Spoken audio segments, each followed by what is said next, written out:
continue. D'accord.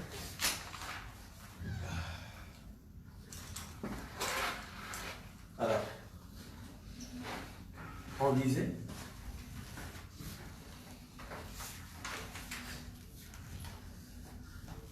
on a les différents types de marchés en fonction de l'objet.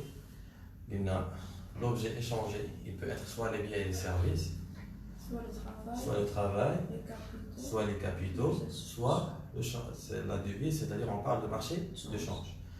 Actuellement, nous sommes en train d'expliquer dans la partie qui fait le marché de capitaux. Yeah?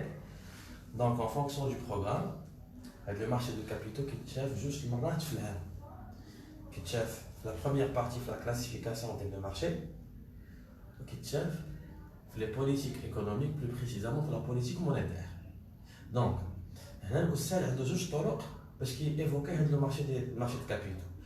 يا إما كيتعمق فيه في المرحلة الأولى في الشرح، ولا كيتعمق فيه في المرحلة الثانية اللي فيها لو مارشي دو كابيتو اللي داخله في البوليتيك ايكونوميك عندنا في الوسط ديال العام. دونك حنا أنا بصفتي ديالي كأستاذ تستغل الفرصة ديال الأول العام وتتعمق فيه واحد شوية باش ملي كنكونوا في وسط العام بالنسبة لنا هذه المعلومات ديجا شفناها، غير كنعاودو نديرو ان بتي رابيل. دونك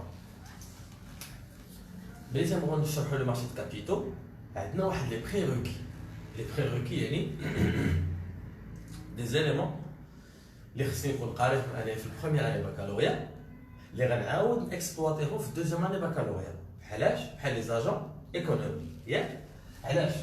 Alors pour comprendre le marché de capitaux, regardez ici.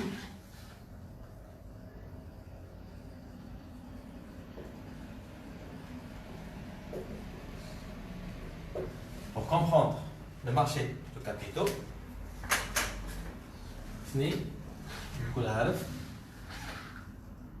les agents économiques. Parce que le marché de capitaux, l'échange est effectué par les agents économiques. Et sachant que les agents économiques, كيتقسموا جوج. Agents en situation de capacité de financement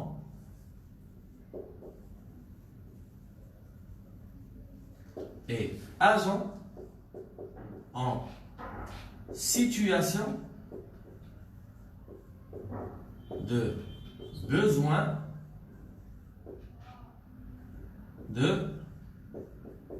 financement. شحال بحال عندنا جوج، يا إما l'agent économique en situation de capacité, يا إما en situation de besoin de financement. Pourquoi on aura besoin de cette distinction? Parce que le marché de capitaux, c'est un espace qui permet de financer les agents économiques en situation de besoin de financement. Par qui? Par les agents économiques non financiers ayant une capacité de financement. Alors, c'est la première distinction. C'est la distinction en matière de capacité ou besoin de financement. Il y a encore une autre distinction entre les agents économiques. C'est il y a des agents économiques financiers et les agents économiques non financiers. Mais les cas financiers ou non financiers, la fonction principale de l'homme dans le majal الاقتصادي. Mais les تدوي لك على agent économique financier ou agent économique non financier. Financier, je connais c'est les banques et les assurances. Banque et assurance. Mais le rôle d'Yana, c'est le financement de l'économie ainsi que quelques prestations d'assurance. Je connais les agents économiques non financiers. Les administrations publiques, les entreprises non financières. On a les ménages. On a les IS. Mais c'est des agents économiques, non financiers. Très bien. Donc,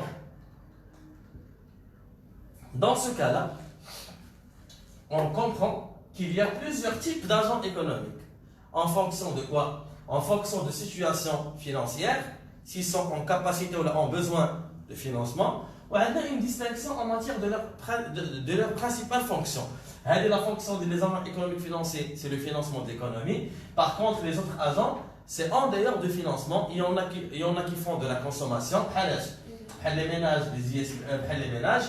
Il y a ceux qui font de la production non marchande, les administrations publiques et les ISBN, ou qui font de la production marchande, les entreprises non financières, c'est-à-dire les entreprises industrielles, les entreprises commerciales.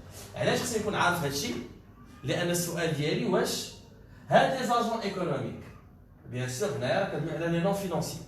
هنا ça concerne juste les non financiers. هنايا هاد لي نون فينانسيي. هاد لي زاجون économiques non financiers. Il est en situation de besoin de financement. Comment ça un besoin? عندهم un manque. عندهم واحد باغيين يستثمروا. الميناج باغي يشري دار ما عنديش فلوس. لونتربريز باغا تبني تيران وما عندهاش فلوس. الدولة باغا تحيد عجز ديال الميزانية اللي عندها وما عندهاش فلوس. دونك اش غادي يديروا؟ غادي يجيو لي agents économiques non financiers et ils vont soit contracter un crédit auprès de la banque, soit demander un financement direct à des agents économiques ayant une capacité de financement. Donc, la solution, nous allons voir les choses. Nous avons le besoin. C'est un besoin de financement. Nous avons la capacité de financement. عنده la capacité de financement. هذا اللي عنده le besoin شحال من solution عنده؟ جوج. La solution الأولى soit il va demander un crédit bancaire. Crédit.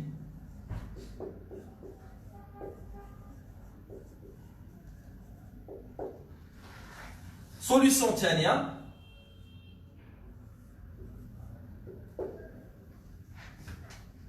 si une entreprise a besoin de l'argent, elle peut soit demander un crédit bancaire, soit augmenter son capital. Augmentation de capital. Augmentation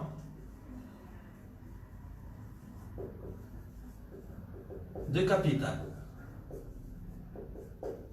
Et quand on parle de l'augmentation de capital, c'est le fait de vendre des actions. Vendre des actions au sein de la bourse.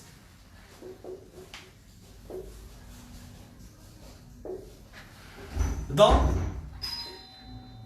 on peut dire que un agent économique en situation de besoin de financement, il peut se financer soit auprès de la banque, soit auprès de la bourse. Alors, combien l'agent économique non financier en besoin de financement a deux solutions? Deux solutions. Banque ou la bourse. Très bien. C'est pour cela, regardez ici.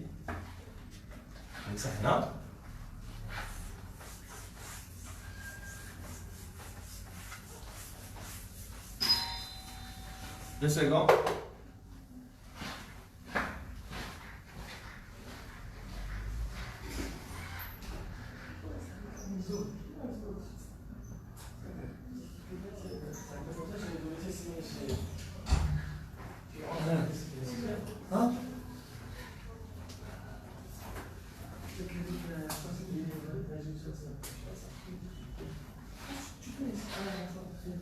Alors, dans ce cas-là, le financement de l'économie.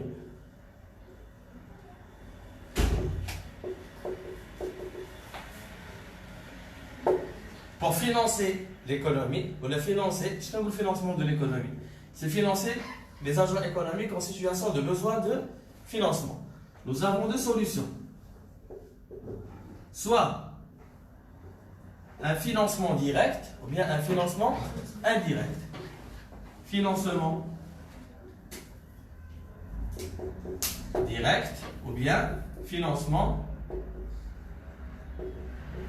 indirect. Qu'est-ce qu'on entend par le financement direct? Financement direct, c'est que l'agent en situation de besoin va se financer directement auprès de l'agent ayant une capacité de financement, sans intermédiaire. Sans intermédiaire. Alors le financement direct, c'est un financement qu'on appelle aussi désintermédié. Un financement désintermédié. Désintermédié. Le financement indirect, celui qui a la capacité de financement va déposer son argent auprès d'un organisme de dépôt ou à la banque. Par la suite, la banque va financer l'agent économique en situation de besoin de financement. Donc, ici, on parle de l'existence d'un intermédiaire. Donc, un financement qui est intermédiaire. Financement intermédiaire. Ou bien financement indirect. Pourquoi indirect? Parce que le plus a financé indirectement le moins à travers le fait qu'il a déposé son argent auprès de la banque. La banque, qu'est-ce qu'elle va verser à celui qui a le plus? Un intérêt. Et qu'est-ce qu'elle va demander lorsqu'elle va donner un crédit? Elle va demander un intérêt. Donc la banque va gagner en termes de la différence entre ce qu'elle a reçu comme un intérêt et ce qu'elle a payé comme intérêt. Supposons que moi je suis la banque. Je suis agent économique en situation de besoin de financement. L'autre est un agent économique en situation de capacité de financement. Par exemple, Marwan va déposer son argent à la banque. On a un pourcentage de 3%. On a 3% في فلوس ثاني. انت غادي تبغي un crédit, je vais te donner un crédit, je vais t'octroyer un crédit, je vais demander un intérêt de 10%. Donc, شحال خلصنا l'intérêt 3%, شحال تخلصي انت في l'intérêt 10%. Donc, combien je vais gagner? Je vais gagner 7%. Donc, la banque gagne son argent auprès tout simplement de ses clients lorsqu'elle contracte un crédit. Et par la suite, les clients vont verser de l'intérêt. Les intérêts liés des agents économiques. Donc, la banque joue un rôle d'intermédiaire. Donc, quand on parle de marché de capitaux, c'est la partie qui fait l'objet du financement direct. Le financement direct. Ici, c'est le marché de capitaux. Le financement direct, c'est lorsque le moins se refinance auprès de plus dans un marché organisé appelé marché de capitaux. Donc, quand on parle de marché de capitaux, est-ce qu'il s'agit du financement direct ou du financement indirect? C'est un financement direct. Donc, si on veut définir le marché de capitaux, c'est un marché où se rencontrent l'offre et la demande de capital en effectuant une opération d'échange de capitaux moyennant un prix. Le prix, c'est quoi? Il y a deux situations que nous allons découvrir par la suite. Parce que moi, si je suis une entreprise, j'aurai besoin de l'argent. Je peux soit augmenter mon capital, vendre des actions, ou là tout simplement, je vais demander une somme d'argent et je serai obligé de la rendre. Les agents économiques, ici on parle des obligations. Nous avons soit les actions, soit les obligations. C'est ce que nous allons voir avant de commencer le marché de capitaux. D'accord?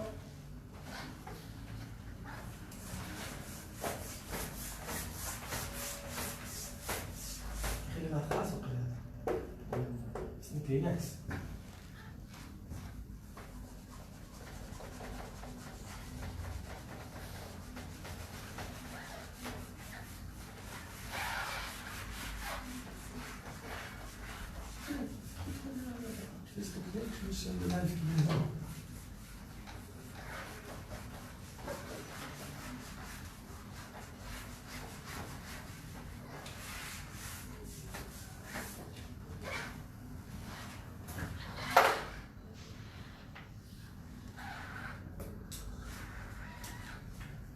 On continue.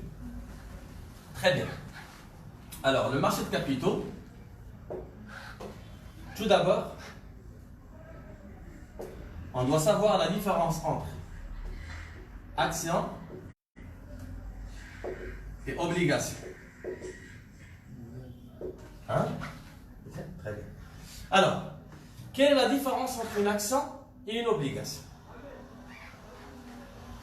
Supposons que je suis une entreprise qui souhaite investir à l'étranger. Supposons que je suis un terrain en Afrique et j'aurais besoin d'une somme d'argent de 1 million de dirhams. Et des 1 million de dirhams, j'ai à la banque, elle m'a dit quoi que je peux emprunter cette somme d'argent avec un taux d'intérêt de 14%. D'accord? Quand j'ai demandé au directeur financier de l'entreprise d'y aller si c'est possible de monter un dossier de crédit et chercher un crédit auprès de la banque avec un pourcentage de 14%, il m'a dit que ce ne va pas être intéressant pour nous. Il se peut qu'on peut demander un emprunt, mais pas auprès de la banque. C'est auprès des agents économiques ayant une situation de capacité de financement. Alors, monsieur Marwan, je te propose un deal. Je suis une entreprise qui a la capacité d'effectuer des opérations au sein de la bourse, parce que ce n'est pas chaque entreprise qui aura besoin de l'argent. La petite bourse va faire des actions. Grâce à une autorisation, grâce à une bonne comptabilité, grâce à un agrément. C'est l'aspect juridique de l'intégration de la bourse. On ne parle pas de ça, ça ne fait pas partie de notre programme. L'information qu'on croit que cette entreprise est autorisée d'effectuer des opérations au sein de la bourse. Donc, supposons que j'ai cette capacité et je vais faire un appel public d'épargne. Ceux qui disposent de l'argent peuvent venir et acheter des obligations. Acheter quoi? Comment ça, acheter des obligations? Moi, entreprise Y, je demande à ceux qui disposent de l'argent de m'emprunter leur argent en se mettant d'accord sur le montant, la durée et le taux d'intérêt que je vais leur verser. Si ces clients, ces épargnants vont demander un taux d'intérêt qui est supérieur à 14%, est-ce que cela va être bénéfique pour moi? Parce que c'est déjà refusé quand la banque m'a proposé les 14%. Donc, je vais chercher à faire une meilleure affaire, c'est demander un taux d'intérêt qui est inférieur à 14%. Si c'est 10%, 8%, 9% de taux d'intérêt, ça sera mieux avantageux qu'une banque qui va me proposer 14%. Donc, je vais accepter et les clients, si cette offre leur encourage, ils peuvent me donner leur argent. Je vais donner en contrepartie une obligation. L'obligation, c'est quoi? C'est un contrat signé entre moi et ces épargnants. Là où on va se mettre d'accord sur le montant, la durée du remboursement, le taux d'intérêt, donc supposons que moi cet argent, je vais 300 millions de plus. Est-ce qu'ils vont réclamer que je dois leur donner plus les 10% les تفقنا عليهم؟ غيقولوا لي لا انت فلوسنا خدمتي بها بزاف فلوس خصك تعطينا اكثر من 10%. Est-ce qu'ils ont le droit? Ils n'ont pas le droit. Pourquoi? Parce que le premier jour, nous avons signé un contrat et nous nous sommes mis d'accord sur les clauses contractuelles, ce qui existe au sein de ce contrat. Mais, et c'est là où il y a la différence entre obligation et action, s'ils achètent 10% de mon capital, 10% du capital de la société, et j'ai réalisé un gain de 300 millions de centimes. Ils vont prendre combien? Après avoir déduit les charges du personnel, les intérêts, les impôts, le résultat net, la partie qui n'est pas distribuée, 300 millions. Combien ils vont réclamer? 10% من 300 مليون. العام الاخر بحنا 600 مليون. شحال غادي يطلبوا ليا؟ 10% من 600 millions. Et maintenant, on parle des dividendes. C'est la contrepartie qu'elle va être reçue par les actionnaires. Donc, on comprend que les actions sont proportionnelles. Ils s'adaptent à quoi? Au résultat atteint la fin d'année. Mais les obligations, شركة ربحات ولا خسرات C'est ce qui fait la différence entre action et obligation. On dit que l'action c'est un titre financier de propriété. Un titre de propriété. Action, titre de propriété. Comment ça titre de propriété? Je deviens propriétaire de l'entreprise. Mais est-ce que je deviens 100% propriétaire? Non, je deviens propriétaire en fonction du pourcentage. En fonction du pourcentage. Amma, l'obligation,